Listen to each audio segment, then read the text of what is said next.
In this lesson, you will learn about ratios and proportions. When we're talking about ratios, we want to compare two items. So in tennis class, Mark won 15 games and he lost 12.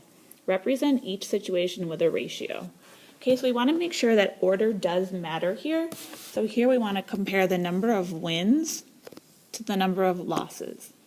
So wins would be 15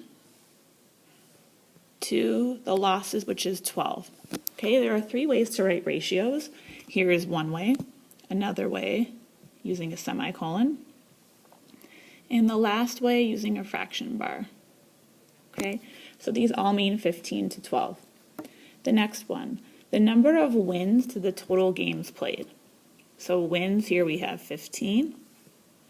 Total games, I'm going to add up the wins and the losses. Okay, so here I have 15 to 27. 15 to 27.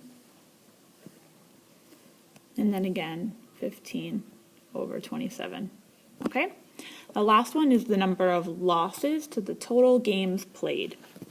So here we have lost 12 to the total 27. 12 to 27, and finally 12 to 27. Okay, so let's apply what we just learned. So the ratio of apples to pears is 3 to 8. Okay, so we have apples to pears, which is 3 to 8. If there are 24 pears, how many apples are there? Okay, so I want to know, well, if there's 24 pears, how many apples are there? So I can solve it using this method, or I can write 3 to 8 using the fraction bar. Okay, so here I have apples to pears, and I know that pears are down here. Okay, so now I have a proportion that I have set up.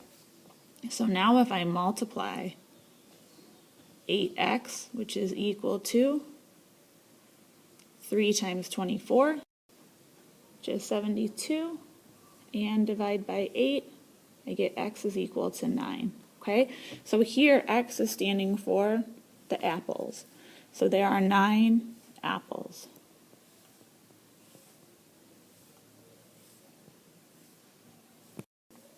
Okay, so moving on to proportions. For proportions, we want to cross multiply. So here I have 9 times x, which is equal to 21 times 3. Now to solve for x, I need to divide by 9 on both sides to get x alone, and now I have x is equal to 7.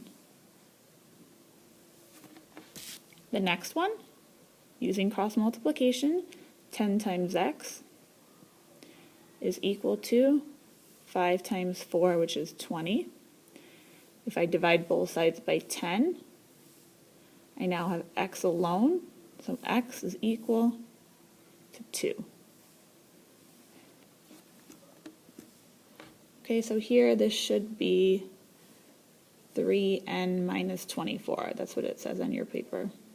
Okay, so if I want to cross multiply here, I can do 2n times 8, which would give me 16n, which is equal to, here, when I cross multiply, this is going to give me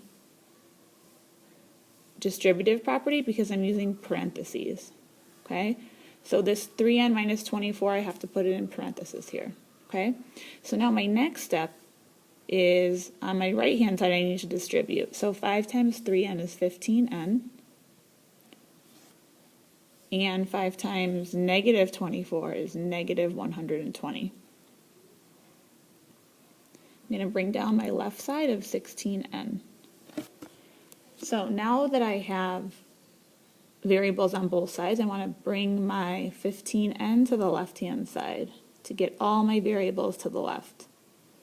So now I have 1n equals, this becomes 0, negative 120. Okay, so 1n is just the same as n. So here n is going to be negative 120.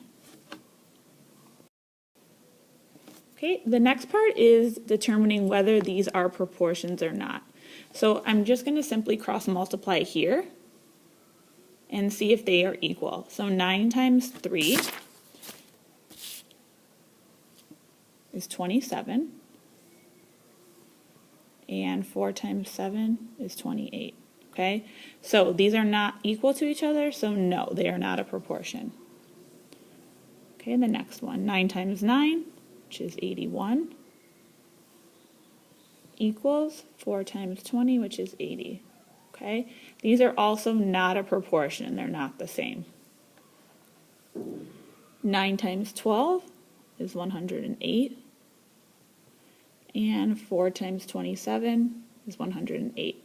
So these are the same, they are in proportion. My answer, yes.